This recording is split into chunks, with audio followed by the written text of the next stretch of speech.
АКШнын ички коопсуздук департаменти күнүнө 1000ге чукул мыйзамсыз жүргөн мигрант кармалып жатканын улам жарыялап жатат. Алсак 28 январда 969 адам кармалганы расмий кабарланды.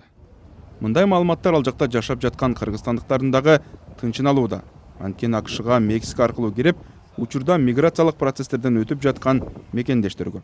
Текшерүүдөн коркуп жумушка барбай калган кыргыздар бар. Бул бир гана Чикаго эмес, башка шаарлардан дагы мындай көп эмес. Айрымдары ушул жумушка чыкпай үйдө олтургандар дагы бар экен.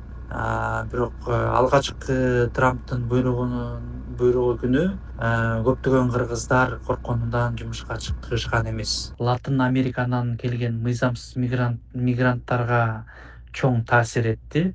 Буйрук күчүнө киргенден тарта миңдеген мигранттар кармалып, атайын кармоочу жайларга киргизилген.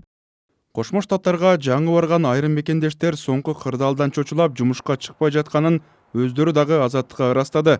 Мигранттар көп жашаган штаттардагы рейд, депортациялар тууралуу социалдык тармактарга жазып жаткандар, полиция кызматкерлери кокус үйгө келсе, эмне кылуу керектиги тууралуу маалыматтарды дагы таратышууда.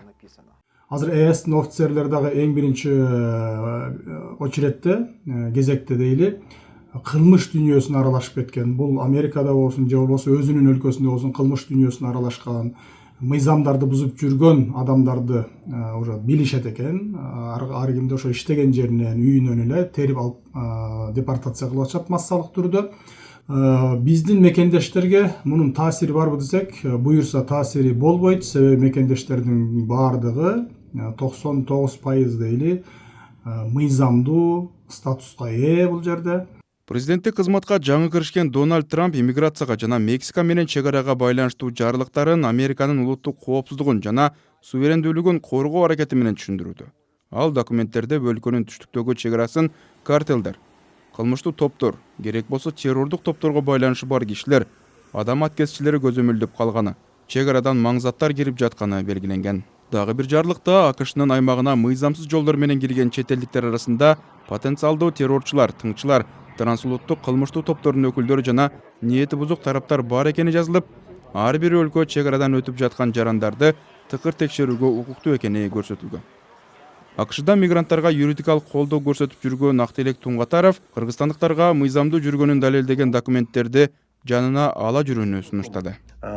Жанагы иш уруксаат, ворк деп биякта айтып атпайсыңарбы? Ошол иш уруксаатты жаныңарга алып жүргүлө, жана кичинекей карточканы.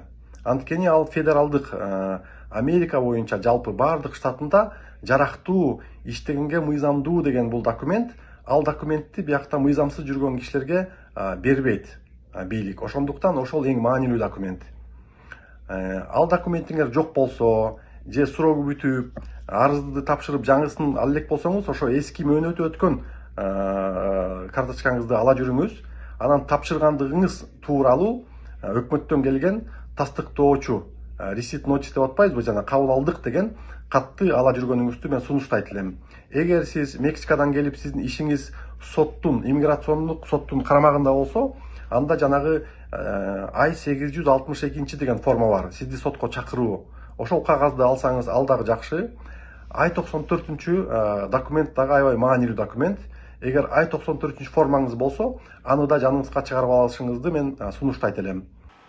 Кыргызстандын Кошмо Штаттардагы элчилиги дагы АКШда жүргөн же бара турган жарандарды жаңы жоболорду эске алып, өлкөдө жүрүү статусун тактаган баардык документин дайыма жанына ала жүрүүгө чакырган. Суроолор болсо элчиликке жана консулдукка байланышууга үндөгөн. Дональд Трамп кызматка киришери менен Мексиканын чек ара пункту аркылуу өтүүдө колдонулган CBP-1 тиркемеси жабылган. Өткөн жылы Борбор Азиядан АКШга барган мигранттардын саны көбөйгөнү, 50 миңдейи мыйзамсыз киргени айтылган. Алардын 17 миңдейи Өзбекстандын, 7 миңдейи Кыргызстандын, 3 миңдейи Тажикстандын, 2700-ü Казакстандын жана 2 миңи Түркмөнстандын жараны болгон. Түмөнбай Абдинабиулу, Амантай Шакиров, Азаттык, Бишкек.